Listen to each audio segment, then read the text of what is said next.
Hello students previous class जो discuss गुड़ी होता आम यूनिट 3 रो टॉपिक फॉर तर्कदोष फैलेसी जेडे कि आम लिखा जाइए आम यूट्यूब चैनल जे यूनिट 4 लिखा जाए से यूनिट 4 रही अच्छी कि यूनिट 3 रो टॉपिक फॉर फैलेसी जो विषय डिस्कस करते से फैलेसी कौन डिस्कसन करते तो पददोष जनित तर्कदोष विषय तो आम आगुरी आलोचना कर सारी और प्रीवियस क्लास जो डिस्कस करते आरोही तर्कदोष ये आरोही तर्कदोष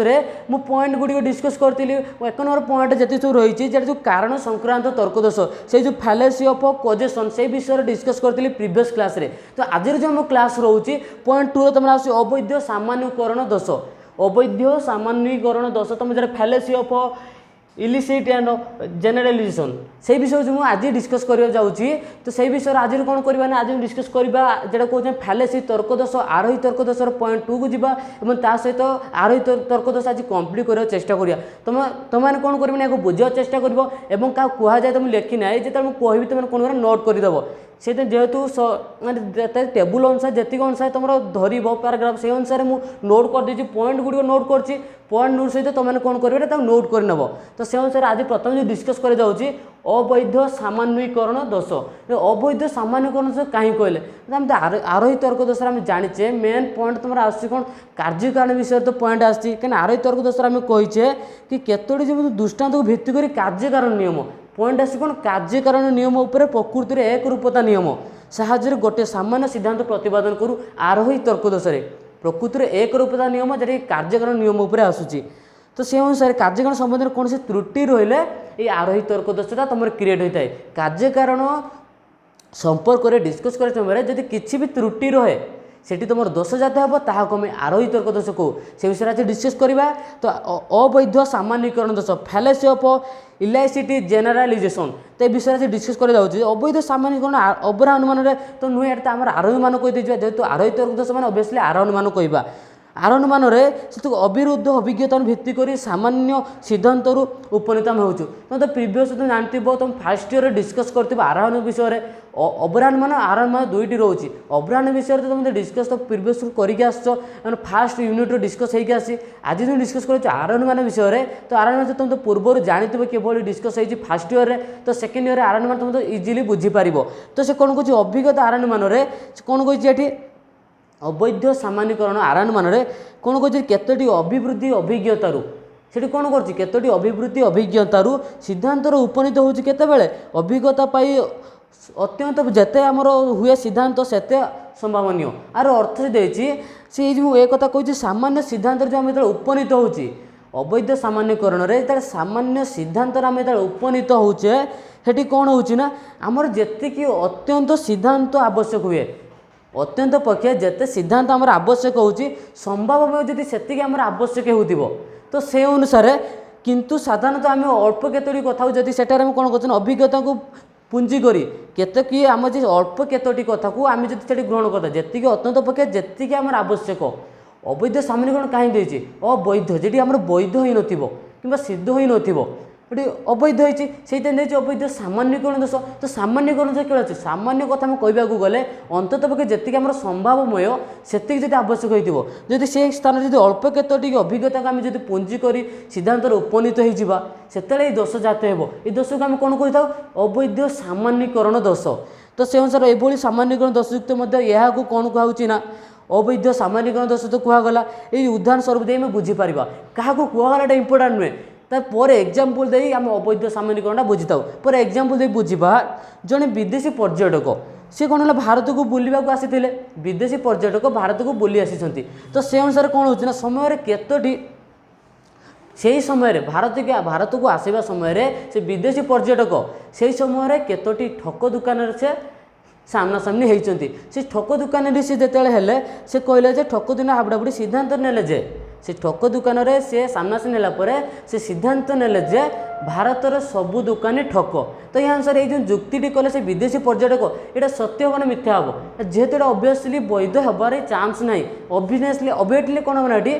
कंपलसरी भाव में अवैध ही तुम हेब कहीं विदेशी पर्यटक केतोटी दुकान बुलिले से ठक बुली कहले से जदि से केतोटी दुकान बुली जाए से जदि कहे भारतर एवरी मैंने समस्त दुकानी ठक बोली तो किसी तो साधु थे कि ना किसी साधु थे किसी असाधु थे सबू जब से असाधु धरीदे असाधु दुकानी जब धरीने से अवैध सामान्यकरण दोष जात हो तो से अनुसार कौन कही ना पर्यटक एभली सिद्धांत अवैध सामान्यकरण दोषयुक्त बोली कहुई किंतु भारत में अनेक अधिक संख्यक आम साधु दुकानी रही था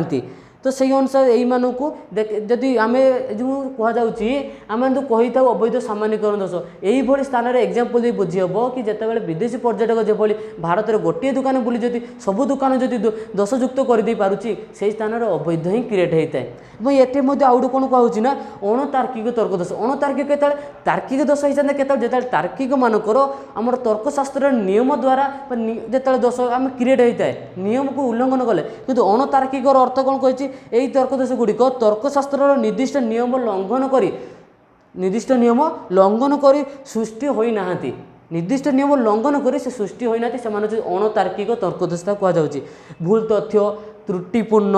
एवं हेतुवचन तथा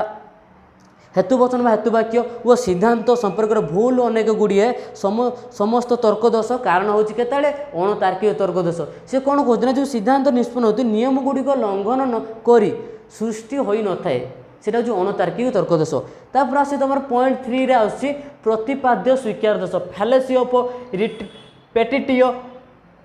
Principe fallacy of repetitive Principe तुम हाँ कौन हो प्रतिपाद्य स्वीकार दोष ये मतलब तुम 2 मार्किया और 3 मार्किया पड़े ये जो फैलेसी तर्क विषय तर्क दोष जो डिस्कसन करूँगी ये तुम सब सर्ट क्वेश्चन पड़ो 2 मार्किया और 3 मार्किया पड़ो ए तुम लंग क्वेश्चन पड़ो ही ना तो से अनुसार प्रतिपाद्य स्वीकार दोष तो ये प्रतिपाद्य तर्क दोष साध्यता दोष कहुच्छी प्रतिपाद्य तर्क दोष को साध्यतम तर्क दोष कहुच्छी साध्यसम तर्क दोष कहीं कहला प्रतिपाद्य तर्क दोष को साध्य सम तर्क दोष नोट करदेव साध्य सम तर्क दोष कहुच्छी कहीं कहुच्छी ना कहीं उद्दिष्ट ताकू प्रथम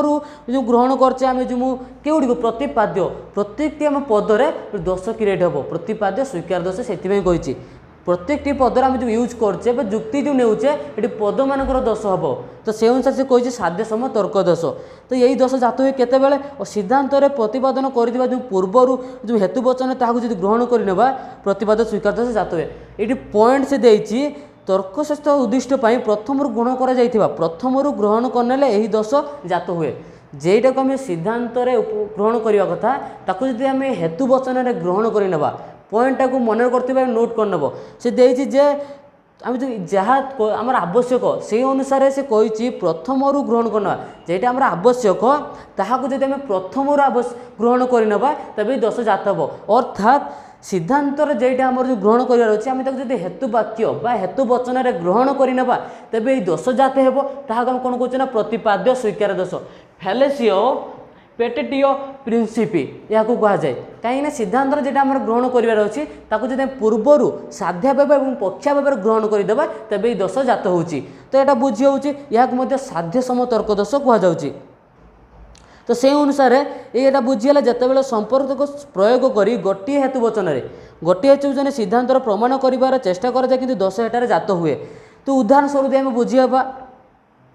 काच स्वच्छ अटे काच स्वच्छ अटे तो से अनुसार काच स्वच्छ अटे कारण यह मध्यम देखी हुए या मध्यम अनुसार देखिए काचटा स्वच्छ अटे बोली तो स्वच्छतार अर्थ जहाँ मध्य दे देखी हुए स्वच्छतार अर्थ हूँ जहाँ मध्य दे देखी हुए ताको आम कहे स्वच्छता तो तेणु एठार आम समार्थक शब्द प्रयोग कर प्रमाण कर चेष्टा करूँ जे प्रथम कहले काचटा स्वच्छ अटे कारण यह मध्यम देखी हुए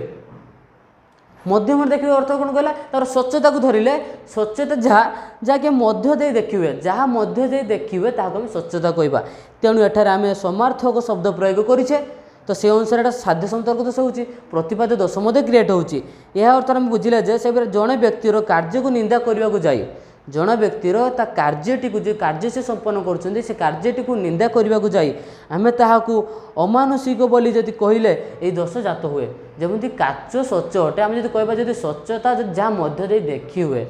से भाई आम कोई समार्थक पद्धति प्रयोग करछे तो से अनुसार गोटे व्यक्तिर जब आम कह गोटे व्यक्तिर कार्य को आम निंदा करने को जाए कार्यटी को निंदा करार अच्छी ये कार्यटी को निंदा करने को जाए जब आम जब कौन करवा ना अमानुषिक बोली आम प्रमाणित करवा ये स्थान दोष जात हुए यह कौन कहवा ना प्रतिपाद्य स्वीकार दोष तापर आस यही तर्क दोष को कौन कहुच्छी ना चक्रक दोष यही प्रतिपाद्य स्वीकार दोष कौन कला साध्य सम तर्क दोष पॉइंट 1 पॉइंट 2 में कौन कहुच्छी चक्रक दोष प्रतिपाद्य स्वीकार दोष को चक्रक दोष कहुच्छी तुम पॉइंट 4 आसी असिद्ध हेतु दोष फेलिसिटी ऑफ प्रीमिस कौन रोचे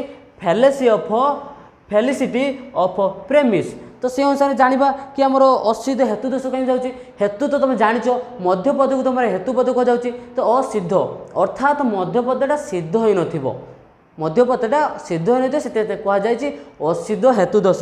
तो त्रिपदी युक्त आम प्रयोग करचे हेतुपद तो त्रिपदी युक्त सिद्धांत दुईटी हेतुवचन निष्पन्न होता है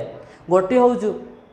साध्यावयव तुम सेकेंड हूँ पक्षावयव दुईटी हेतुवचन सिद्धांत निष्पन्न होता है सिलोजिम रे तो हेतुवचन जदि वास्तव जगत रे हेतुपद वास्तव जगत रे जदि मिथ्या होता है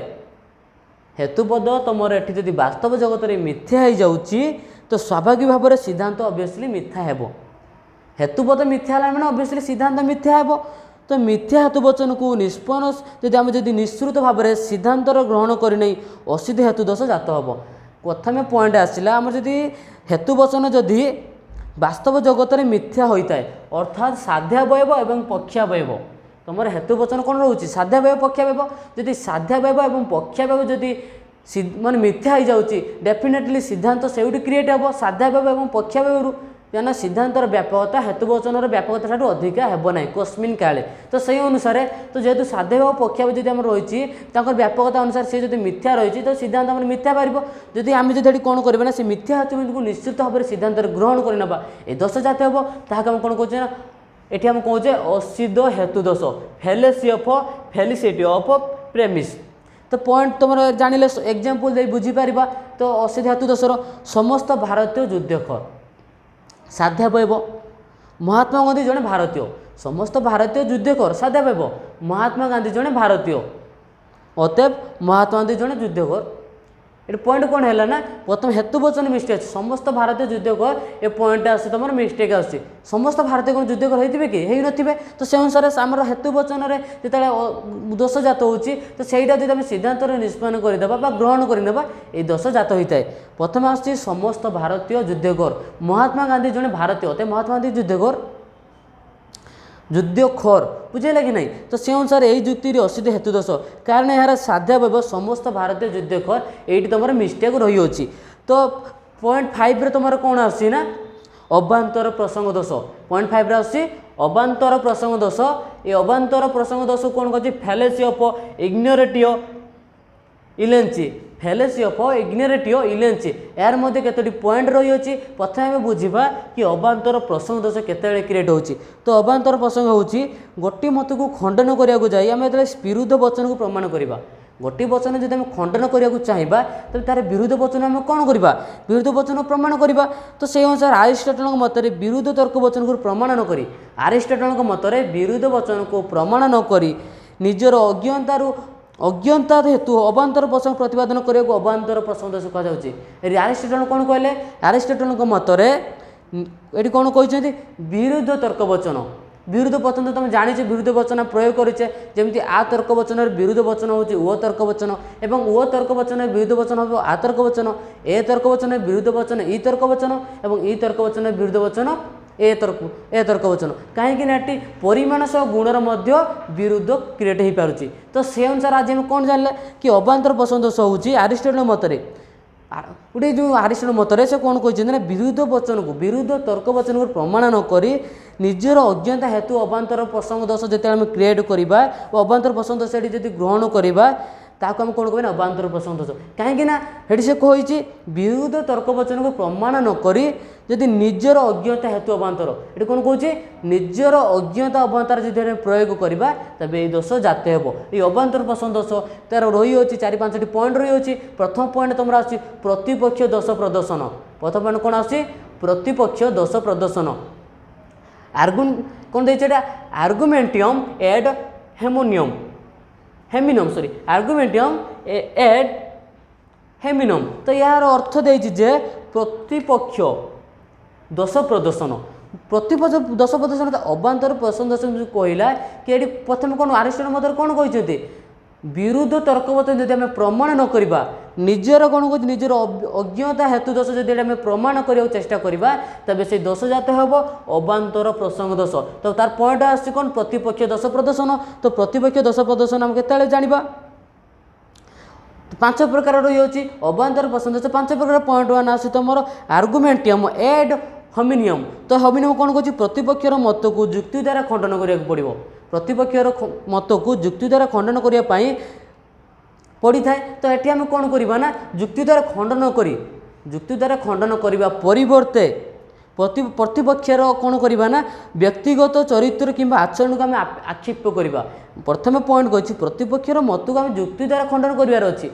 तो गोटे वक्ता गोटे श्रोता को जब प्रतिपक्ष जो पॉइंट कहूँ सी तो कौन करें ना से जुक्ति द्वारा खंडन करने परिवर्ते जदि से प्रतिपक्षर चरित्र किंबा आचरण से आक्षेप करी कही थाए दोष से दोष जात हम से दोष को कौन कहना ना प्रतिपक्ष दोष प्रदर्शन। कहीं से प्रतिपक्षर आचरण को निजर तार चरित्र उपर से मैंने कह बोले कथाटा उठी अच्छी चरित्र किंबा आचरण को से आक्षेप करी कही अच्छी जेहेतु ये दोष जात हम से दोष कौन कही ना यह कौन कह प्रतिपक्ष दोष प्रदर्शक प्रतिपक्ष दोष प्रदर्शन बोली आम कह कारण प्रतिपक्षर दोष को से प्रदर्शन कर आक्षेप कर निजर चरित्र प्रतिपक्षर चरित्र और आचरण को आक्षेप कर कही। तो से अनुसार ये कौन होना वक्ता परिवार नियंत्रण सपेक्ष बुझाऊँ गोटे वक्ता परिवार नियंत्रण सपेक्ष बुझाऊँ से ही समय जड़े श्रोता उठी पड़ी कहले जे वक्तांकर 8टी संतान अच्छा गोटे वक्ता जो परिवार संपर्क में एक्सप्लेन कर बुझाऊँ मंतव्य दौरान से समय गोटे श्रोता जब उठी पड़ी जब कहे वक्तांकर 8टी संतान ये कौन है वक्तांकर चरित्र और निजर आचरण प्रति से कौन कले ना आक्षेप कर कहले से स्थान में तुम प्रतिपक्ष दोष प्रदर्शक दोष क्रिएट हम। तो से अनुसार कौन होना तेणु से जुक्ति कहते जहाँ ठीक नुहे वक्तांकर 8टी संतान एभली जुक्ति करवा श्रोतांकर ठीक नुहे। तो स्टूडेंट आज जी डिस्कस है आज या स्टॉप करवा और नेक्स्ट क्लास को आम डिस्कस करवा जे तो जी सब पॉइंट रोचे 5 नंबर अबांतर प्रसंग दोष जी सब पॉइंट रोचे सहित आउ जी सब पॉइंट गुड रही नेक्स्ट क्लास में डिस्कस करवा। आज क्लास को यही स्टॉप कर तो वीडियो जी पसंद आसो क्लास गुड कॉन्सेप्ट क्लीयर हो पार लाइक कर सांग सेयार कर यूट्यूब चैनल को तुम सब्सक्राइब कर।